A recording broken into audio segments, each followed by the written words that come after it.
Control and flow. क्या है control and flow? अगर मैं बात करूँ, प्रोसेस को सोचो, रिजल्ट ऑटोमेटिकली आ जाता है। ये बहुत पुराने लगते हैं ना सूत्र।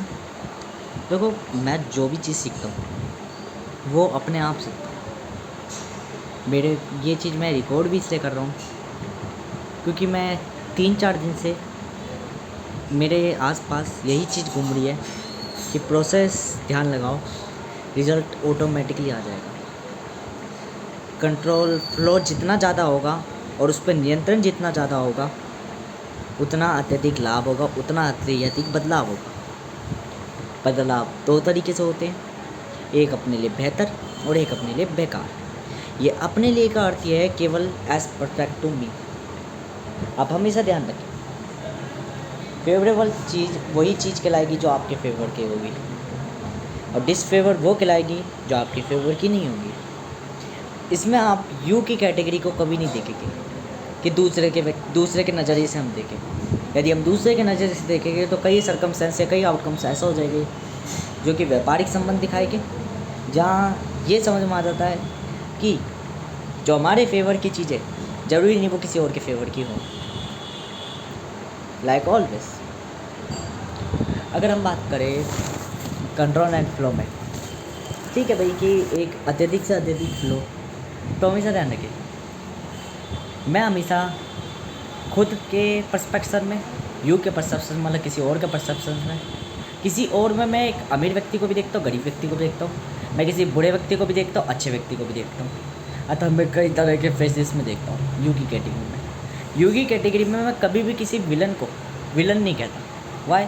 बिकॉज वो कभी भी आप ये तय नहीं कर सकते कि वो अच्छा है या बुरा है, आपका पर्सपेक्टिव तय करेगी। एक बुरा व्यक्ति कभी खुद को बुरा नहीं कहेगा, वह अपनी परिस्थितियाँ पूरी बताएगा। क्यों? उसको महसूस हो रहा है कि वो बुरा है, और यदि उसको महसूस भी नहीं हो रहा तो वो अपनी परिस्थिति भी बुरी नहीं बताएगा। वह कहेगा जो मैं कर रहा हूँ वो कल्याण के लिए ही कर रहा हूँ, बेहतरता के लिए कर रहा हूँ, जीवन के लिए ही कर रहा हूँ। तो यहाँ का मीनिंग चेंज कर दे? नहीं, मीनिंग सेम रहेगा। नेचर का मीनिंग ऑलवेज सेम रहेगा। आप जो कर रहे हो आपको उसका रिटर्न मिलेगा। यह एहसास बिल्कुल समान रहेगा मुख्यतः। This is the control and flow. देखो, आप कंट्रोल एंड फ्लो में ये चीज़ें भी समझ लो, हम व्यक्ति की शक्लें देखकर, हम व्यक्ति के हुलिया देखकर, हम व्यक्ति के हाव भाव देख के हम व्यक्ति को पहली नज़र में ही तय कर देंगे किस कैटेगरी का है। अर्थात पैटर्न्स मेक करना, आप व्यक्ति किस स्टाइल में है, कैसा दिखता होगा। जैसे अगर मैं यूँ कहूँ, लियोनार्डो डा विंची कैसे दिखते होगे? मेरी तरह ही डेंजरस, सीधे साधे, खोजने वाले। कैसा हुलिया दिखता होगा उनका? उस ज़माने के हिसाब से सिर्फ कपड़े बदलेंगे पर स्टाइल बिल्कुल ऐसे ही होगा। नॉर्मल वो फेस, ऐसी आँखें, ऐसा मुंह छोटा सा, ये छोटे सिंपल हेयर स्टाइल। अगर देखें, क्यों इसी तरीके से बातें करना, वो है बिकॉज आपका ब्रेन ये निर्धारित कर देता है आप किस कैटेगरी के हो। आपका मस्तिष्क ये बता देता है आप किस कैटेगरी के हो। आप जिस कैटेगरी पे उस हिसाब से हुलिया दिखेंगे। और ये हुलिया ज़्यादा नहीं है, ये सिर्फ 1 लाख है, 1,65,000, वो सॉरी 6500 हुलिया है बस। इतने ही हुलिया है मात्र। इतने हुलियों में आप किसी को भी निर्धारित कर सकते हो। इतने हुलियों में, ज़्यादा नहीं है हुलिये, सिर्फ इतने ही हुलिये हैं। आप व्यक्ति को देख के परिभाषित कर सकते हो कौन क्या बन सकता है। अच्छा, ये तो डीप में है कैटेगरी। इसकी भी अगर डायमेंशनली चेंज करें तो बहुत कम ही है, बहुत कम हो गए, कुछ 5-6 हज़ार। और अगर थोड़ा और डायमेंशनली कैटेगराइज करते तो हमें पता चलेगा हो गए बहुत कम, न्यूनतम सिर्फ 4 या 5 मुख्यतः। अगर मैं बात करूँ कंट्रोल एंड फ्लो में, तो बतेरी चीज़ें जानती हैं। प्रोसेस मैंने पहले भी कही थी, मेरे आसपास आजकल प्रोसेस ढूंढ रही है हर जगह। मुझे ये बताया जा रहा है, मुझे बाहर देखो, मैं एल्गोरिथम इसलिए नहीं कहता कभी कभार। क्या कोई व्यक्ति यूँ कह सकता है मैं रैपिडो कर रहा हूँ, डिलीवरी कर रहा हूँ, वहाँ मुझे फ़्लो पता चल रहा है, क्या वो एल्गोरिथम वर्क कर रही है? चलो यूट्यूब फ़ोन वगैरह में रिलेटेड हम जानते हैं कि भाई यूट्यूब में एल्गोरिथम वर्क कर सकते हैं, यूट्यूब में आपको फ्लो वगैरह बताएगी, रेट वगैरह बताएगी, वो एल्गोरिथम। यदि मेरा मन खुद कह रहा है प्रोसेस कि भाई प्रक्रिया पे ध्यान दो, संघर्ष हर पल आएगा जीवन में, संघर्ष सिर्फ रूप बदलेगा, कर्म में बदल जाएगा एक समय के बाद।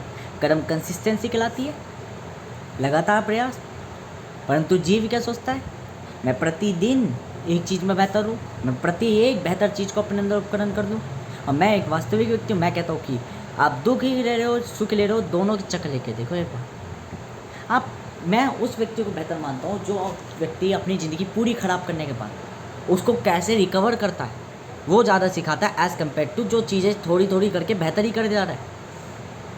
जो बेहतर हुए जा रहा है वो तो जीवन के लिए, जीवन में बेहतर बनेगा, ठीक है, अपनी मानसिकता में जी के चले जाएगा, ऊपर वाले से कहेगा कि देखो मैं कितना बेहतर जीवन जी के आया हूँ। पर ऊपर वाला केवल उन्हीं चीज़ों में आकर्षित होता है जो चीज़, अर्थात मैं उसी चीज़ों में आकर्षित होता हूँ जिस चीज़ में जो व्यक्ति पूर्ण गिर के अपने आप को गिरा के पूर्ण मिट्टी को छूकर आसमान को जो छू दे, मैं उसकी बुलंदियाँ में वाहवाही करता हूँ, क्योंकि वहाँ संघर्ष साधारण नहीं होता। मैंने कहा ना, गरीबी का असर कुछ और होता है। ये नियम स्टेटमेंट्स ऐसे ही नहीं है मुख्य के रूप रुकी हुई। मैं जो कह देता हूँ वो वचन अनंत काल तक नियम बन जाते हैं। अतः नीति कुछ नहीं है, मेरी ही बोले है, मेरी ही आत्मा जब भी कुछ बोलती है तो वहाँ से ब्रह्मांडों की नीतियाँ तय हो जाती हैं कि ब्रह्मांड में क्या स्टेटमेंट होगी। परंतु ये हमेशा नहीं रहती। जब भी मैं किसी शरीर या सृष्टि में होता हूँ, किसी प्रकृति में होता हूँ, तो मैं उसके अनुसार अपने आप को बदल लेता हूँ। वहाँ मैं नियम बना देता हूँ कि यदि मानवीय चीज़ों में रहूँगा प्रभावित, तो कोई भी मुख से लिख रहे हुए शब्द का मंत्र रूप नहीं होगा, अर्थात उसका कोई वैल्यू नहीं होगी साधारणता से। भावनाओं में बह के जहाँ मैं चीज़ें व्यक्त करूँगा वहाँ उसकी कुछ महत्व नहीं रखा जाएगा।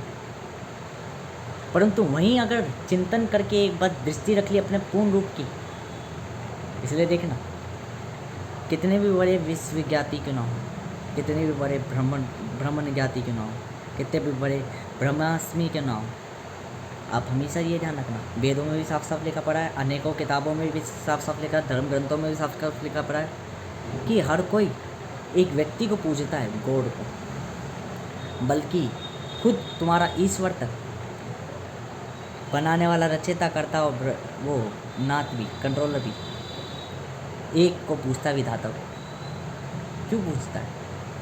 क्योंकि वो अपनी ताकतें बुला रहा होता है। वो कह रहा होता है कि पहले मैं अपनी मूल पहचान ज्ञात कर लूँ। वो कौन? शिव को पूछता है हर कोई, क्योंकि जहाँ शिव को पूछना है वहाँ मूल पहचान ज्ञात हो जाएगी कि मैं अहम हूँ या स्वयं हूँ। जहाँ ज्ञात हो गया कि मैं अहम हूँ या स्वयं हूँ, वहाँ फिर वो जो बोलेगा वह सत्य होता है। अतः शिव सब कुछ दे देते हैं। क्यों दे देते हैं? क्योंकि मौलिक पहचान वही प्रक्रिया चल रही है अनंत काल होता है। अब ये साधारणता सी बात अलग करते हैं। मुख्य बात कर रहा था मैं फ्लो एंड कंट्रोल की। नियंत्रण और फ्लो, एक चीज़ में बहना। अच्छा, फ्लो को बिखरना भी कहते हैं, फैलाव भी तो कह देते हैं फ्लो को। क्या फ्लो को फैलाव कह देते हैं, डिस्ट्रीब्यूटिव कह देते हैं, या इन्फ्लुएंस आपको बर्बाद कर देता है? देखो, प्रकृति के नियम तो मानव जीव समझ सकता है, मेरे नियम इसलिए नहीं समझ पाता क्योंकि वो प्रकृति से परे होते हैं। प्रकृति उनके अधीन चल रही होती है, ना कि प्रकृति के अधीन मेरे नियम चल रहे होते हैं। मेरे नियम ब्रह्मांड से परे हैं, अतः ब्रह्मांड के ताल्लुक की ताकत रखते हैं। ब्रह्मांड प्रकृति से ज़्यादा विस्तारित है। समय प्रकृति के अंतर्गत और बाहरी रूप विकसित है, और ब्रह्मांड के अंतर्गत ही समय है, समय ब्रह्मांड के बाहर नहीं है। क्योंकि ब्रह्मांड में ब्रह्मा रहता है, उस ब्रह्मा की चेतना से ही समय प्रारंभ होता है। और अगर मैं बात करूँ अंतिम रूप में कि ब्रह्मांड, तो ब्रह्मांड से परे मेरी नीतियाँ चलती है, अतः ब्रह्मांड के समान मेरी नीतियाँ चलती है। जब ब्रह्मांड एक यूनिवर्सल कहलाता है, वो यूनिवर्सल लॉस किसी भी स्टेटमेंट में किसी भी गणित के संग नहीं मिलते। मेरे नियम कभी किसी गणित से कैलकुलेट नहीं कर जा सकते, क्योंकि गणित प्रकृतियों में कैलकुलेट होती है। गणित का नाम ही ये है, चीज़ें जो दिखती हो उनमें गणना करना, और दिखती सिर्फ प्रकृति में है, प्रकृति से ना तो अधीन ना प्रकृति के बाद। इसलिए एक समय के बाद गणित समय को भी इल्यूजन्स पैदा कर देती कि इल्यूजन है, क्योंकि वो उसके बारे में पूर्ण रूप से नहीं जान पाता कभी भी। क्योंकि एक समय तो जान जाता है कि समय is the quantity, time is the quantity, और उसकी मूल इकाई मैथमेटिक्स एरर देने लग जाती है। क्यों नहीं क्वांटिटी? आप कई जगह सेट करोगे, आप द्रव्यमान सेट करोगे, क्योंकि द्रव्यमान ब्रह्मांड का प्रतिबिंब है। प्रकृति में आप जो ऊपर नीचे ऊर्जा होगी वो कैलकुलेट कर लोगे, परंतु उसकी मूल ऊर्जा कि 1 किलो में कितना द्रव्यमान है, उसके अंत रूपी कणों का भार कभी भी कैलकुलेट नहीं कर सकते। क्यों? क्योंकि कोई चीज़ सेट ही नहीं है, ऐसी ही चल रही है। कंपैरिजन करते हैं ऑलवेज हम चीज़ों से। ये प्रकृति के अधीन है सारे चीज़ें, नियम। अगर मैं बात करूँ क्या था कंट्रोल एंड फ्लो में, तो फ्लो को बिखरा हुआ क्यों कहते हैं? देखो, फ्लो में क्या होता है, आप एक डायरेक्शन में लग जाते हो, बाकी डायरेक्शन को छोड़ देते हो। आप एक ही चीज़ के पीछे लग जाते हो, बाकी चीज़ों को छोड़ देते हो। अब ये एक चीज़ अगर आपके लिए फ़ायदेमंद है तो आप किसको कहोगे कि ज़िंदगी के लिए बेटर है। अगर ये नुकसानदायक रही तो आप कहोगे मैंने ज़िंदगी में गलती करी। ठीक है, अब आप ये समझ सकते हो, मैं एक ह्यूमन हूँ, मैं एक मानव हूँ, प्रत्येक जीव मानव है, मेरे जैसे मानव है। जब हम सब मानव है, हम सब में सेम कैटेगरी है, स्वयं सब में है, तो हम सब में सेम ही नियम चालू हो रहा है, वर्क कर रहा है। क्या नियम है? एक मानव अगर कंसिस्टेंट रहता है, अगर बेहतर रहता है, अगर वो डेली एक्सरसाइज करता है थोड़ी थोड़ी, तो पूर्ण 5 साल या 1000 वो क्या बोलते 1 साल बाद उसके अंदर थोड़ा थोड़ा बदलाव आने लग जाएगा और वो अपने जीवन में बेहतर हो जाएगा। दूसरा जानवर मतलब कि दूसरा इंसान सेम रूल प्ले करेगा। एक व्यक्ति आजकल जंक फूड खा रहा है, फैट खा रहा है, थोड़ा खा रहा है, थोड़ी वसा ले रहा है, धीरे धीरे धीरे करके उसकी अत्यधिक बढ़ी जा रही है। समय के संग उसको बीमारियाँ पनप जाएगी। Same rule in human life, same चल रहा है सब में। क्या है ये? यहीं से अच्छा बुरा तय हो जाता है कि मानव तय करता है क्या अच्छा और क्या बुरा हमारे लिए। एक व्यक्ति जब बुरा कर रहा तो एक समय के बाद खुद को दंड तो मिल ही रहा, साथ में उसको अच्छा भी नहीं लग रहा मन से, तो उसने वहाँ से उस चीज़ को बुरी कहना तय कर दिया। यही चीज़ सब कल्पना करेंगे जो भी उस तरह चाल करेगा। चलो ठीक है, इतना समझ में आया। अब यहाँ क्या समझे? देखो पैटर्न समझो। मान लो एक लड़का है और एक लड़की है। लड़के की कई वैरायटी है, लड़की की कई वैरायटी है। ठीक है, वैरायटी का मतलब होली है, मैं होलियो से कहना चाहता हूँ। ठीक है, मैं एक और चीज़ बता देता हूँ, पर्पस, जो मैंने बहुत पहले कही थी, मतलब 2-3 वीडियो पहले कही थी कि पर्पस ज़रूरी होता है ज़िंदगी के लिए। तो मेरा पर्पस का रिलेटेड क्या है? पर्पस का मतलब ये है आपका कि IT सेक्टर में आप वर्क करो। पर्पस का रिलेटेड मैं क्यों नफरत करता हूँ? क्योंकि IT वाला व्यक्ति दूसरे व्यक्ति को नीचा समझता है। कहने को मैं कितना बुद्धिमान हूँ, परंतु मैं यू की कैटेगरी में हमेशा ये भाव जाता हूँ, अगर मेरा ही रूप किसी नीचे पद वाले को अगर नीचा समझ रहा है तो मैं अपने आप से नफरत करता हूँ। एक चीज़ बताऊँ, मैं ये चीज़ मैं आज से नहीं बहुत समय से सोचता हूँ। मेरी औलाद पैदा होगी कल को, वैसा होगी तो नहीं, मुश्किल है, क्योंकि जिस हिसाब से मेरे हाव भाव है और सोच है, इस पर समय के संग मैं बदल जाता हूँ, तो हो भी सकती है। अगर चलो हो गई तो मैं अपनी औलाद को इतना नीचा दिखाऊंगा कि क्यों दिखाऊंगा? केवल इस वजह से कि वो मेरी औलाद है। क्यों? क्योंकि मेरे पास सब कुछ होगा जिस समय मेरी औलाद होगी, और मैं केवल उसको नीचा इसलिए दिखाऊंगा, मैं केवल उसको बाप का प्यार इसलिए नहीं दूंगा क्योंकि वो मेरी औलाद है। एक गरीब को मैं कामयाब बना दूंगा, अपनी औलाद को कामयाब बनाने की नहीं सोचूंगा।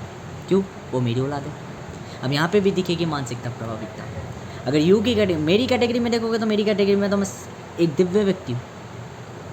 क्यों? क्योंकि साधारण मनुष्य, गंदी नाली का कीड़ा, अपनी औलाद को ही समझ चीज़ें मानता है, सब कुछ पकड़ा के चला जाता है। पर अगर मैं स्वार्थ करने में आया तो किसी माई का लाल में दम नहीं कि वो किसी प्रॉपर्टी में अपना हक जमा ले। किसी ब्रह्मांड के तत्व में इतनी ताकत नहीं कि वो अपनी वायु को घुमरन करवा ले इस धरती पे। चीज़ें स्वीकृति दे रखी है वही बेहतर समझो, क्योंकि मेरी आदतें अलग है। मेरी आदतें अगर सामान्य व्यक्ति की तरफ से तो व्यापारिकता में जीवन नहीं चलता। इसलिए कहा था प्रकृति व्यवहारिक देखती है जीवन, व्यवहारिक व्यक्ति है। अगर व्यापारिक संबंध दर्शाने लग गई तो कोई माइकल लाल में दम नहीं कि पूतनी का पूत जाए यहाँ पे पनप भी जाए।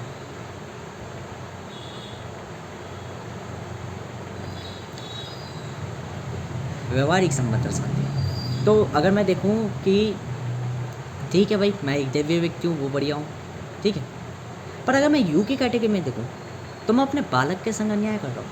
वो भी एक बालक, एक गरीब का बालक भी हो सकता है, वो एक बालक, एक आत्मा है। केवल किस कारण से कर रहा हूँ कि वो मेरा पुत्र है। तो यहाँ तय होते कर्तव्य, धर्म और अस्तित्व। यहाँ तय होता संतुलन जीवन में, क्या ज़रूरत है और क्या नहीं। और ज़रूरत मानव तय नहीं करता, ज़रूरत व्यक्ति तय नहीं करता, ज़रूरत मैं तय नहीं करता, ज़रूरत प्रकृति तय करती है कितनी ज़रूरत है कितनी नहीं। भूख जब लगती है तो अगर सामने एक रोटी भी रखी है तो वो भी पेट भरने का सामर्थ्य रखती है, ये प्रकृति तय करती है। परंतु अगर सामने भोजन कितना प्रकार का रखा है वो पेट ना भरने का भी प्रकृति तय करती है, क्योंकि माँ मन नहीं भरेगा। मानव कभी इन चीज़ों को तय नहीं कर सकता। मानव का मतलब ये है मैं एक शरीर में हूँ, मैं एक प्रभावित आत्मा हूँ, ये कभी तय नहीं कर सकती। जीवन के अनंत काल तक तय नहीं कर सकते। अर्थात मैं स्वयं ईश्वर ही क्यों ना हूँ, मैं भी तय नहीं कर सकता ये चीज़। देखो एक सामान्य व्यक्ति की बात बताता हूँ। वो अपना बच्चा पैदा करेगा, अपने बच्चे को सब कुछ सौंप जाएगा। क्यों सौंप जाएगा? क्योंकि वो मेरा बच्चा है। मैं अपने बच्चे से नफरत कर रहा हूँ, क्यों कर रहा हूँ? क्योंकि वो केवल मेरा बच्चा है। समान ही तो चीज़ है, बस प्रक्रिया चेंज होगी। क्योंकि मुझे पसंद नहीं था, मतलब मैं भी अपना स्वार्थ देख रहा था। फिर मैं थोड़ा सा समय के संग बुद्धि आई, गुरु रूप से पिताई रूप में बदला, पूर्ण रूप में बदला, अहम से पूर्ण रूप में बदला, देव्य से शिव रूप में बदला। तब मुझे ज्ञात हुआ कि अपने पुत्र को पुत्र के भांति मत देखो, उसको एक इंसान के भांति देखो। जब तुम ह्यूमन के नॉर्मलिटी में देखोगे तो एक गरीब का बच्चा भी और अपना बच्चा भी सेम दिखेगा। दोनों को एक जैसे ट्रीट कर लो, एक जैसा ट्रीट। बस यहाँ चीज़ें न्यूट्रलिटी चलानी पड़ेगी।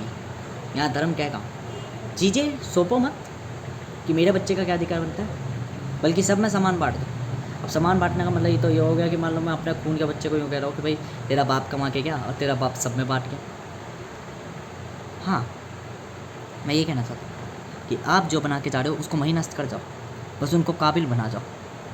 जब उनको तुम वैसा ज्ञान दे दोगे, बौद्धिक ज्ञान, तो वह अपने आप बना लेंगे। इसलिए ध्यान रखना, एक अमीर एक्सट्रीम रिच पर्सन, एक रिच पर्सन अपनी संपत्ति अपने बच्चे को दे देता है। एक extreme rich person bright knowledge दे के जाता है अपने बच्चों को। वो कहता है बेटा मैं आज तुझे 1 करोड़ की, 1 अरब की, 1 लाख अरब की संपत्ति को नहीं दे दूँ, यदि मैंने तुझे बुद्धि नहीं दी उसको संभालने की तो तू उसे नष्ट कर देगा। मैं तुझे तरीके बता के जा रहा हूँ, इन नियमों का पालन कर लियो, तू जीरो पे क्यों ना हो। तेरे बाप के केवल ये नियम बनाए हैं ज़िंदगी में, तो ये दौलत मत दे कि यह भारी रूप की है, ये श्रापित धन है, इस धन को त्याग और केवल इस धन को प्राप्त कर ले जो मैं तुझे दे रहा हूँ। इन नियमों का पालन कर ले, जीवन में कभी भी कोई दुख नहीं आएगा। केवल ये नियम किसी को नहीं दिए जाएंगे, केवल किसको दिए जाएंगे? जो इनके लायक हो। एक अपने शिष्य को और एक अपने पुत्र को। पुत्र भी वो जो उसके लायक शिष्य हो, गुरु शिष्य के पार्टी कर्म, बस ये कर्तव्य है मौखिक रूप से। एक गॉड फादर कभी भी लोगों का फादर नहीं बनवा के जाता। एक गॉड फादर ऑलवेज सबका फादर होता है। तो सबका मतलब कि सबका। अब एक सुनो, ये रूल्स कैसे वर्क करेंगे उस पर। अब देखो, प्रत्येक प्राणी हम जानते हैं अलग अलग है। मेरी कैटेगरी की बात मत ही करो, मेरी एक आधी नमूनी पनप जाती है उसकी बात ही मत करो, उसको हटा दो मिस वेरिएबल को। एक इंसान की बात करते हैं मेजरली, ठीक है। अगर मैं बात करूँ सारे इंसानों की, बेशक मेरा बेटा ही क्यों ना हो या कोई भी क्यों ना हो, सब है तो ह्यूमन। वो जो नियम होंगे वो इंसान के लिए ही होंगे, ना किसी अन्य पशु के लिए, ना अन्य पक्षी के लिए। पर इंसानों में जो नियमों का पालन कर लेगा वो चीज़ को। और नियम थोड़े से ब्रूटल होते हैं, जहाँ यूँ कहा जाता है आप अपने कंफर्ट को छोड़ के अनकंफर्टेबल चीज़ों को पैदा करो। अब कुछ समझ में आया क्यों अनकंफर्टेबल में चीज़ें पनपती हैं? क्योंकि मेरी हर परिस्थिति मुझे कुछ सिखाती है, हर परिस्थिति के अनुसार मैं कुछ वचन बोलता हूँ और उससे चीज़ें निर्माण होती है। ये मैं शारीरिक रूप में नहीं बोलता, और ये शारीरिक रूप में मेरे ये चीज़ें दोहरा रही है कि मैं हूँ कौन, कि चीज़ें बनाई कैसे है, निर्मित कैसे करी है। वरना हो सकता था कंफर्ट चीज़ों में भी आप तरक्की पाते, पर ऐसा नहीं है। समय के संग ऐसा भी होगा, नियम में ये भी समझ में आएगा ये नियम ऐसा है क्यों, कि चीज़ें दिखती अलग क्यों है और होती अलग क्यों है। रिजल्ट क्यों दिखती है, प्रक्रिया क्यों नहीं दिखती। तो यहाँ भी समझ में आएगा कि प्रक्रिया देख के अपना फिजूल खर्ची करना है, क्योंकि प्रक्रिया विभिन्न सर्कमस्टेंस में हो जाती है, अलग अलग परिस्थितियों के अनुसार अलग अलग प्रक्रिया हो जाती है। तो प्रक्रिया देख के जीवन कभी भी समेटा नहीं जाता, इसलिए रिजल्ट देखा जाता है ताकि हम इस चीज़ को भाप सके कम से कम। अब एक चीज़ बताओ, मैंने कोई पाठ पढ़ा अपनी ज़िंदगी का, एक किताब पढ़ी है ना, एक किताब पढ़ी। अब वो एक किताब मान लो 1000 पन्नों की थी, मैंने पढ़ी। अब इसकी जैसे 1000 राइटर्स 1000 किताबें लिख गए, क्या मैं 10,000 किताबें पढ़ूँ? मतलब 10,000 पन्ने, वो 10 लाख पन्ने पढ़ूँ? मतलब मैं 1000 बुकें पढ़ूँ, 1000 किताबें पढ़ूँ? 1000 पन्ने ही मिले मुझसे मुश्किल पड़े गए होंगे ज़िंदगी में, और मैं 10 लाख पन्ने, तो बेहतर क्या। तो यहाँ पे 1000 व्यक्ति 1000 किताबें पढ़ेंगे और आपस में एक दूसरे को समरी बता देंगे। उन्होंने प्रोसेस नहीं बताई कि मैंने क्या कैसे कैसे पढ़ी, उन्होंने केवल रिजल्ट बताया, केवल रिजल्ट। क्या है ये? अब 1000 किताबों का ज्ञान 1000 लोगों में बराबर से आ गया, ये रिजल्ट है। अच्छा, फिर अब यहाँ पे बताते हैं कठिनाइयाँ यहाँ तो का दी गई, और कठिनाइयों से ही पनपी एक बेहतर चीज़। ठीक है, कि प्रक्रिया को थोड़ा ऊपरी प्रक्रिया बना दी, कि प्रक्रिया के अंदर एक प्रक्रिया बना दी कि जहाँ एक किताब पढ़ने की जो प्रक्रिया थी वो हर एक किताब अलग अलग ज्ञान देती है। अब मैं पूरे जीवन में 1000 व्यक्तियों की किताबें तो नहीं पढ़ सकता, मैथमेटिक्स भी नहीं करती डायरेक्ट कैलकुलेशन में, सपोज कर लो। तो 1000 व्यक्ति 1000 किताबों को पढ़ेंगे, उनका सारांश निकाल के, और एक ही किताब में वो 1000 किताबों का सारांश लिख देके वो एक किताब प्रत्येक व्यक्ति पढ़ के उन 1000 किताबों का ज्ञान जान सकता है। मूल रूप नहीं जानेगा, मूलभूत नहीं लिखा जाएगा। इसलिए ध्यान रखना, संस्कृत के शब्द इतने जटिल क्यों होते थे, क्योंकि एक ही वाक्य के अंदर पूरी लाइन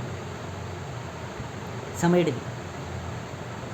और संस्कृत के शब्द में एक चीज बता दूँ, जो ब्राह्मण थे कलयुग के ब्राह्मण, वे अपने आप को तेजस्वी समझने लग गए थे, उन्होंने संस्कृत के संग घोटाला कर दिया था। परंतु मेरे वचन हमेशा से साफ साफ ये कहते हैं, आपको अगर कुछ ना भी आता है तो आप केवल अपने मन में ध्यान लगा लो, मैं आ जाऊँगा, मैं ज्ञान देने लग जाऊँगा, मैं आपको बिन भाषा के ज्ञान दूंगा। और जब मैं ज्ञान दूंगा तो आपको लाखों किताबें पढ़ने की जरूरत नहीं है, मैं एक ही किताब के अंदर अरबों किताबों का ज्ञान दे के जाऊँगा। अर्थात मैं जब देने जाऊँगा तो इसलिए ध्यान रखना, मैं जिस व्यक्ति के अंतर्गत आता हूँ, मैं जिस व्यक्ति के अंतर्गत आता हूँ वे सबसे ऊपर होता है, सबसे ऊपरी पद में होता है। साथ में वह ज़िंदगी में पूर्ण जीवन दुखी रहता है, क्योंकि मैं उसे 3 मुख का ज्ञान नहीं देके जाता, मैं उसे चौमुखी ज्ञान देके जाता हूँ, चारों लोगों का ज्ञान देके जाता हूँ मैं उसे। जब मैं उसे ये भी बता देता हूँ कि उसका कोई अस्तित्व ही नहीं है, तो फिर वो चिंता में आ जाता है और फिर वह अपनी ज़िंदगी समाप्त करने के लगता है। अर्थात जिसके पास मैं आता हूँ वो केवल अपनी मृत्यु को पुकारता है, अर्थात वो मेरे पास अपनी आत्मा देता है। इसलिए मुझे कोई साधारण व्यक्ति, जैविक व्यक्ति बुलाना नहीं चाहेगा। अर्थात मुझे ऐसा भी बढ़िया लगता है हकीकत पे, वैसी किताबों में मुझे यूँ कहा गया है कि मैं शैतान हूँ। और मुझे हमारे यहाँ के वेदों में ये बढ़िया लगता है कि हमारे वेदों को कोई जब दूसरा गाता है तो उसका मतलब कुछ और बताता है, जिसके कारण हम अपने वेदों से नफरत करते हैं। पर जब हम अपने वेद पढ़ते हैं, जब मेरे जैसा व्यक्ति वेद पढ़ता है, उन्हीं लाइनों से, जो कि एक गधा कुछ और पढ़ा है, उन्हीं लाइनों से ये ज्ञात करा लेता है कि शैतान कोई और नहीं, वही है जिसको आप भगवान मान रहे हो। उसी का एक प्रभावित रूप है जो चीज़ों से प्रभावित होता है। प्रभावित मतलब कैसे? अटैचमेंट। एक जीव था, एक बकरे को कर्तव्य सिखाने गया मानव, मातर चौधरी। कह रहा मैं किसी में विभिन्नताएं पैदा नहीं करता, मैं किसी को अलग नहीं मानता। प्रकृति के लिए बकरा है वो, बता दिया। बेचारे ने खुद का अपना नाश कर लिया, मृत्यु कर ली बकरे ने। अब प्रकृति के लिए ले लिए ना मजे, अच्छा खासा जी रहा था बेचारा। तो फेजेस बतेरे हैं लाइफ के। कंट्रोल एंड फ्लो में हमें यहाँ भी ये भी पता चलता है कि दिखता कुछ और है और होता कुछ और है। ओवरनाइट सक्सेस जिसको कहते हैं, तो आप समझो ओवरनाइट सक्सेस का मतलब क्या है। देखो मैं क्या करें, आप आकर्षित कभी भी किसी चीज़ से पूर्ण रूप से नहीं हो सकते, हमेशा ध्यान रखना। आप प्रकृति देख लो, प्रकृति क्या है, बाहरी रूप। आप मैं लड़का हूँ, कोई लड़की है जिससे मेरा विवाह होने वाला है, सपोज कर लो। एक और आदमी है और एक और आदमी जो ईश्वर है, औरत जो उसकी प्रकृति या उसके बाहरी रूप है। इन दोनों के मिलन से आप समझ चीज़ों का जन्म हुआ है। समझ चीज़ों का जन्म कब हुआ है, जब ये आदमी और औरत मिले हैं, ठीक है। आदमी औरत से पुत्र होते हैं, वो पुत्र और पुत्र पैदा करते हैं और पुत्र पैदा करते हैं, जिससे पूरा ब्रह्मांड बना है। तो यही मुख्य प्रक्रिया मान लो, ठीक है। अब मान के चलो मैं आदमी उस औरत की तरफ आकर्षित कब होऊंगा, जब मुझे उसका बाहरी रूप देखेगा। अगर मैं उसके आंतरिक की चमड़ी देख लूँगा तो मैं क्या अभी आकर्षित हो पाऊँगा। ऐसी वो औरत मुझ पर आकर्षित कब होगी, जब वो मेरी चालें देखेगी, मेरा भारी रूप देखेगी। क्या मेरा भारी रूप जो सीधा साधा होगा वो उसे पसंद आएगा कभी भी। तो यहाँ से हमें भी ये भी पता चलता है कि एक व्यक्ति दिव्य होगा, एक व्यक्ति मानवीय प्रभावित और क्या बोलते चंडाल होगा, राक्षसी प्रवृत्ति का। अच्छा बताओ, और उसको राक्षसी प्रवृत्ति का पसंद आएगा।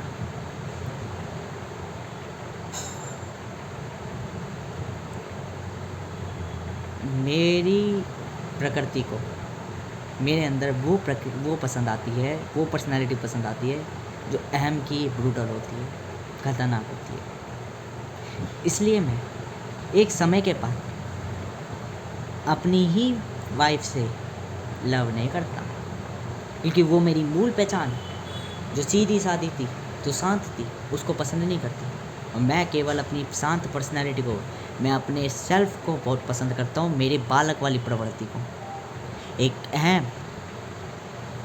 अहम गुरु नारायण लक्ष्मी तक का विनाश कर देता है, यदि स्वयं पे बात आ जाए तो नाश कर देता है, अंत कर देता है, अर्थात खोपड़ा पकड़ के यूँ निचोड़ देता है। क्योंकि स्वयं वो जो बालक प्रवृत्ति, जो शिशु प्रवृत्ति है, उसको वो अपना पूर्ण सब कुछ मानता है। यदि उस पर कुछ भी वो हुआ तो वह समझ चीज़ें भूल जाता है। इसलिए ध्यान रखना, विवाह कभी भी अहम से नहीं होता। विवाह अहम और स्वयं पूर्ण व्यक्ति से होता है। पूर्ण व्यक्ति का विवाह होता है, अहम से इसलिए विवाह नहीं होता क्योंकि अहम अगर उसको हल्का से भी भनक लगी, एहसास हुआ, तो वो ख़त्म करने में ज़्यादा टाइम नहीं लगाएगा चीज़ों का, वह अपनी ही पत्नी का दमन कर देगा। परंतु जब अहम और स्वयं पूर्ण व्यक्ति का विवाह होता है तो वो चीज़ें शांत कर लेता है। एक समय के बाद वो स्वीकार कर लेता है चीज़ों को कि हाँ जैसी चीज़ चलती है वैसी ही है। तो फिर वो मौलिक प्रवृत्ति भी नहीं रखता। वो मान लो 20 साल 10 साल रहेगा जीवन में साथ, फिर उसके बाद त्याग के जंगल चल जाएगा। क्या है ये प्रक्रिया। अब ओवरनाइट सक्सेस का भी यहाँ पे यही चीज़ दिखती है कि ओवरनाइट सक्सेस इसलिए कर रखती है ताकि चीज़ आकर्षित दिखे। अगर बैकएंड की प्रोसेस दिख जाएगी तो व्यक्ति शुरू करने से पहले उसको बंद कर देगा। ये आपको बिल्कुल ऐसे समझ लीजिए, आप कोई काम पे गए थे, आपको वो काम दूर से बहुत अच्छा लगा कि मैं यहाँ से पैसा कमाऊँगा, लाभ कमाऊँगा। वो जब आप वहाँ पे गए तो आपने वहाँ पे संघर्ष देखा। अब यहाँ पे दो तरह के व्यक्ति आ जाते हैं, एक जो शुरुआत में छोड़ देते हैं और एक जो कहते हैं कोई दिक्कत नहीं, मैं इसे झेल लूँगा। वो झेलते चले जाते हैं तो वो उसमें परफेक्ट हो जाते हैं और फिर वो उसके लायक हो जाते हैं। लायक मतलब कि उसमें उनको फिर उसमें कंसिस्टेंट हो जाते हैं, बेहतर हो जाते हैं। जब वो उसमें कंसिस्टेंट बेटर हो जाते हैं, प्रोडक्टिव हो जाते हैं, तो वो उसमें महारती पा लेते हैं। और अधिकांश व्यक्ति, और अगर इसी की जगह क्या होता, डायरेक्ट ही सारा कुछ सामने पहले खोल के दिखा दिया जाता कि भाई काम ऐसा है, बिल्कुल जस्ट इतनी प्रोसेस है, इतनी मेहनत है, क्योंकि मेहनत हर जगह, संघर्ष हर जगह है। तो क्या होता, जो दूसरा व्यक्ति कुछ झेलने लायक भी था ना, वो झेलने लायक भी नहीं रहता। वो कह देता मैं नहीं जा रहा, क्योंकि फिर उसके पास ऑप्शंस बते रहते हैं, क्योंकि आप सच्चाई दिखा रहे हो, बाकी सच्चाई दिखाए ज़रूरी नहीं है। अच्छा, और एक चीज़ समझो, जो काम सबसे मुश्किल लगता है वो सबसे आसान होता है, जो काम सबसे आसान लगता है वो मुश्किल होता है। क्यों? वो अपने आप को ज़्यादा दुबका के बैठा होता है। जो मुश्किल लगता है, जो दूर से ही मुश्किल लगता है, आप उसमें इन्वॉल्वमेंट नहीं हो और दूर से ही मुश्किल लग रहा है वो काम, समझ जाओ वो सबसे आसान है। क्यों? उसमें कुछ दुबकाने को ही नहीं है। और जो काम दूर से आसान लग रहा है उसमें अंदर जाके पता चलेगा क्या क्या है उसके अंदर। तो हमेशा ध्यान रखें, ठीक है? ये प्रक्रिया के समान चलती है। अब यहीं से समझ में आता है संघर्ष की वैल्यू कैसे पता चलती है, जिम्मेदारियों की वैल्यू कैसे पता चलती है। यहाँ से दो चीज़ें ये कैसे पता चलता है कि संघर्ष कभी खत्म नहीं होता और जिम्मेदारी कभी पीछे नहीं चलती, संघर्ष रूप बदलता है। क्योंकि जब भी आप कहीं जाओगे आपको दूर से यही दिखाया जाएगा कि कुछ नहीं है वहाँ पे, आसान है चीज़ें। समय के संग आप संघर्ष करोगे, फिर अपने आप को चेंज कर लोगे, कहोगे मेरे से नहीं होगा, फिर आप कहीं और जाओगे, फिर मेरे से नहीं होगा, फिर कहीं और जाओगे, फिर मेरे से नहीं होगा, फिर कहीं और जाओगे, फिर मेरे से नहीं होगा। बस यही चीज़ एक फ्लो बन जाता है दिमाग में, एक दिमाग में मेंटेलिटी बन जाती है कि संघर्ष है हर जगह, बस रूप बदल रहा अपना। तो यहाँ से एक चीज़ का ज्ञान हो जाता है। फिर दूसरी चीज़ का ज्ञान जिम्मेदारियों का। जब आप जिम्मेदारियों से भागते हो तो आपको जीवन में समझ में आता है कि जिम्मेदारियों से भागने के बाद जिम्मेदारी बोझा बन जाता है, श्राप मिल जाता है और फिर कोई काम सफल नहीं होता। यह हकीकत है। और जो व्यक्ति जिम्मेदार हो जाता है, जो व्यक्ति मान जाता ठान लेता है कि मेरे को ये चीज़ मैं स्वीकार कर लेता हूँ, वो चीज़ समय के संग उसको रिटर्न देती है। और यदि आप जिम्मेदारियों से भागते हो तो रिटर्न कभी नहीं आता। आप जो इच्छा रखोगे वो इच्छा कभी पूर्ण नहीं हो पाती जब तक वो आप उस जिम्मेदारी को अपना ना लो। तो यहाँ से फिर ये ज्ञान हो जाता है अंत में, मृत्यु के टाइम पे होता है ये ज्ञान। हाँ जी, संघर्ष का ज्ञान तो जीवन के पहलू में हो जाता है, परंतु जिम्मेदारियों का ज्ञान शरीर त्यागने के बाद होता है, मृत्यु के बाद। इसलिए संघर्ष ज़्यादा बेहतर है जिम्मेदारी से। जिम्मेदारी का बोझ कभी ना लेके चलो। ये जिम्मेदारी कहती है, आप जिम्मेदारी कर्तव्य तो कहलाते, और यदि कर्तव्यों का पालन नहीं करा, धर्म का पालन नहीं करा, नियमों का पालन नहीं करा, तो आप जीवन में ध्यान रख ले, आपका अस्तित्व सबसे पहले नाश करेगी। एक आलस्य व्यक्ति नियमों का पालन नहीं करता, एक आलस्य व्यक्ति कर्तव्यों का पालन नहीं करता, एक आलस्य व्यक्ति अपने धर्म का पालन नहीं करता, तो वो अपनी ही माया में खुद ही मर जाता है, समाप्त हो जाता है। और फिर वह चाहता है कि कोई और मेरे अंदर आए या मेरे को मृत्यु चाहिए, ना तो मृत्यु मिलती ना कुछ। जब तक वो अपनी वही स्टेट ना छोड़ेगा, वो इस अवस्था नहीं छोड़ेगा जो उसके अंदर बन रखी है आलस, अर्थात आलस की मृत्यु होनी अनिवार्य है। जब तक वो अपनी राक्षसी प्रवृत्ति नहीं छोड़ेगा, प्रभाविकता नहीं छोड़ेगा। और यही समय पता चलता है फ्लो होने को तरह के हैं, और फ्लो पे अगर नियंत्रण पा लिया तब हमें लाभ मिलता है बेहतर। आप आलस कर रहे हो, अगर आलस में आपने नियंत्रण पा लिया ना, कब मुझे आलस करना है, तो वो आलस कभी कष्ट नहीं देगा। ये जीवन में ध्यान रखें, आलस कभी कष्ट नहीं देगा, बल्कि आलस लाभ का और बन जाएगा। जब आपने सोच लिया कि मैं अपने मनोबल कब मुझे आलस करना है, तो आप ध्यान रख लो, चीज़ें जो सबसे नशीली होती है वो प्रभावित करती जीवन में। यदि नियंत्रण है आप में, तो वही दवाई, वही नशा वरदान का लायक काम भी कर देती है। बस नियंत्रण क्या कहता है, सही चीज़ को सही जगह लगाओ, कोई भी क्यों ना चीज़ हो उसको उसके लायक जगह पर लगाओ। दारू हो, मूत्र हो या अन्य कोई भी चीज़ हो, अगर विष को भी एक न्यूनतम क्वांटिटी में एक पल में पियोगे, जहाँ बुखार हो या चाहे ऐसी अवस्था हो जहाँ से उसका तोड़ वो हो, तो वो जड़ी बूटी का कार्य करती है। आपका मूत्र भी ये कार्य कर देता है। चोट लगी, जख्म है, कुछ नहीं है, तो अपने मूत्र को वहाँ साफ करके हल्का सा सिर्फ मलना होता है, यूँ नहीं कि मूत्र की धारा है वहाँ पर बाहर दी, फिर तो इन्फेक्शन हो जाएगा। सिर्फ मलना होता है और फिर उस पर कपड़ा बांध लिया जाता है ताकि और कुछ नहीं जा सके। मूत्र के अंदर जो होता है लाइजोसोम्स तो नहीं होते, एक होता है, उस कार्य कर देता है।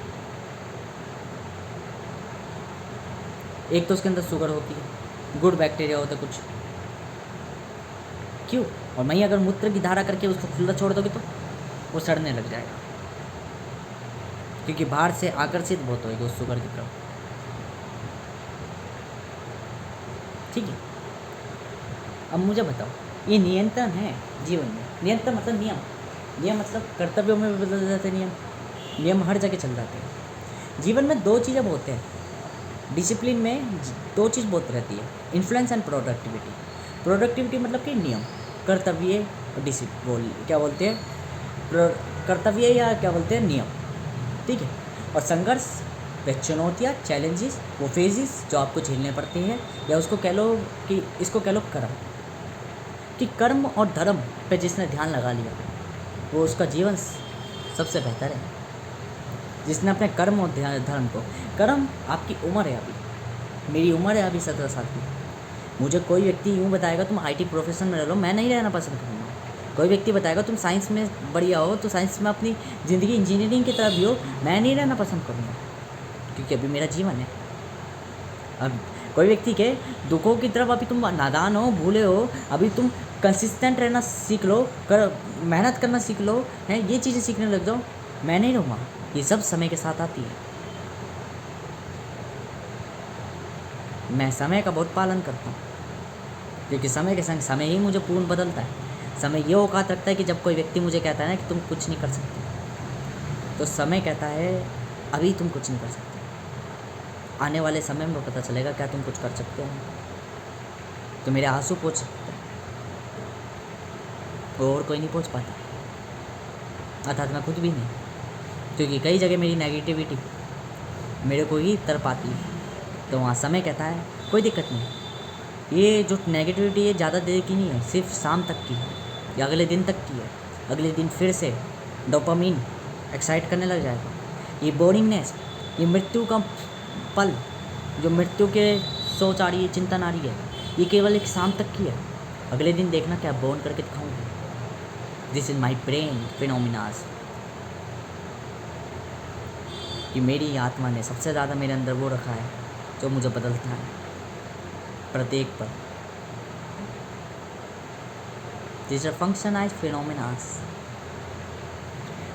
Control and flow and processes and outcomes, ठीक है। कंट्रोल और प्रोसेस, नियम, धर्म और कर्म बहुत महत्व रखते हैं।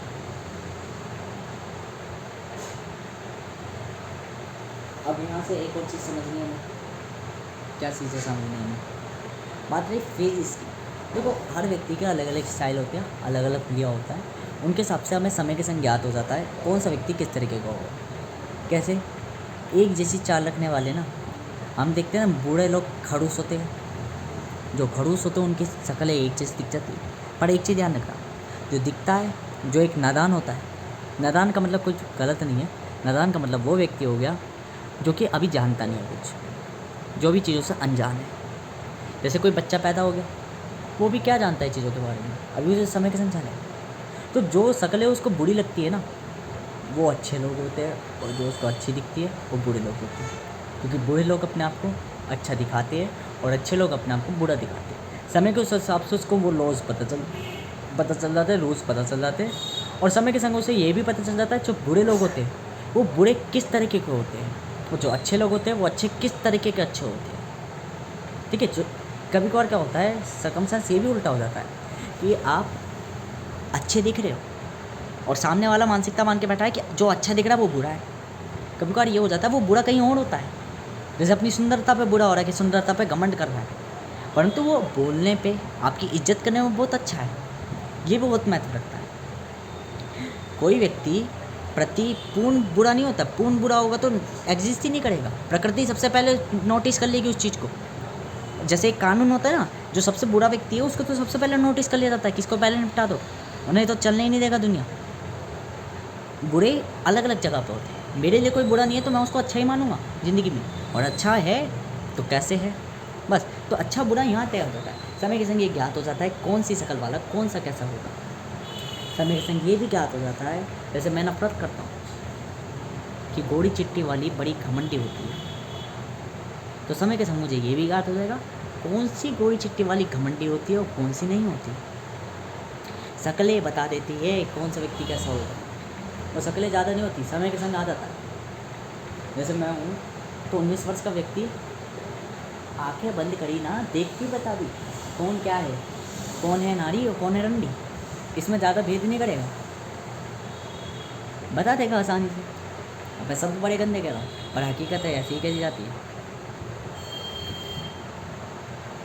और अगर बात करी जाए नियंत्रण में, तो मेरे जीवन में अब नियंत्रण चल रहा है, नियंत्रण कर रहा हूँ अपने अंदर, क्योंकि 18 वर्ष का व्यक्ति नियंत्रित होगा। ये वे गलतियाँ नहीं करेगा जो गलतियाँ 17 वर्ष का व्यक्ति कर रहा है या कर चुका है। 18 वर्ष का व्यक्ति चीज़ें जान चुका है कि भटकने से कोई फ़ायदा नहीं, छोटे काम करने से कोई फ़ायदा नहीं, जीवन का मतलब जानना पड़ेगा। ये मेरी उम्र है, पर मेरी उम्र सब कुछ बता रही है समय के साथ।